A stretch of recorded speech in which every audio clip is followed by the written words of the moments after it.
I just wanted to ask about that journey from building the software to now actually being CEO and what that means and how you've navigated those roles and those changes.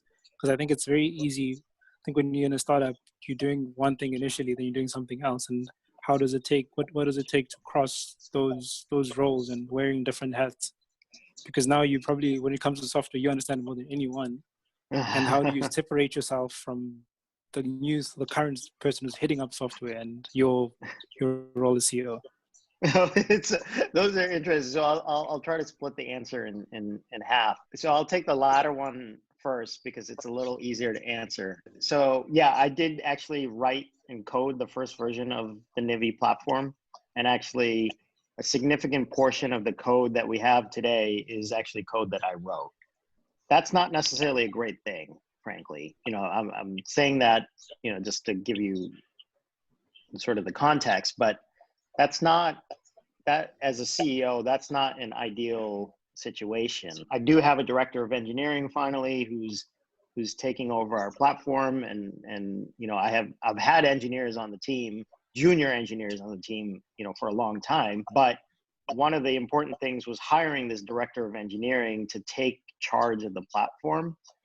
And I think that's actually a big piece of learning, hopefully, that you get through this accelerator, is that one of the big pieces of advice that I got way back, and this is when I used to work for Palm, the guys who created the Palm Pilot.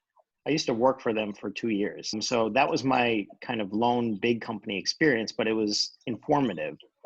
And one of my bosses, he told me, Sid, always look to obsolete yourself out of your job. Meaning, become so good at something that you can train someone else to do it, and then get out of the way. And that's my job as CEO, is not to just say, hey, go do it, and then not provide them with any support or not provide them with any sort of context of what I want done. It's to say, hey, this is what we have today. These are the goals that I'm trying to accomplish, as CEO of this company. This is the goals. This is where I want to drive to. Here's the foundational sort of core of what I have, because software has already been built. But now it's under your stead, and it's your job to take it forward. And you tell me what you think the path forward is. And so I think that's an important, I read this somewhere, I forget where I read it, in some leadership or management book, or, kind of some blog post, is rather than say, hey, go do X, Y, Z, telling someone to, do X, Y, Z, is say, set the outcome that you want to achieve, right? As a CEO, that's been my hardest sort of switch, is to go from player, meaning coder, to well, I'm still player coach, but more coach than player. Is this is the outcome that we want to achieve in this next month or in this next quarter. You come back to me with a plan that tells me how you're going to do it. I may want to say, okay, let's adjust this, let's adjust that, but it's your response. You're accountable and responsible for creating that plan.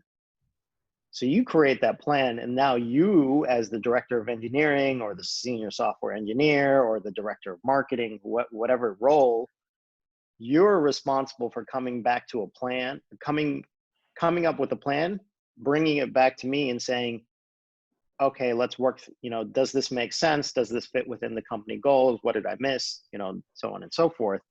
And then what you're doing is now more people become accountable than just you as the CEO. So that's the kind of big sort of shift in my role, from building this Nivi platform to being the CEO of this company. Now, how I got here, like all the way from being a software engineer to being a CEO, what was that path?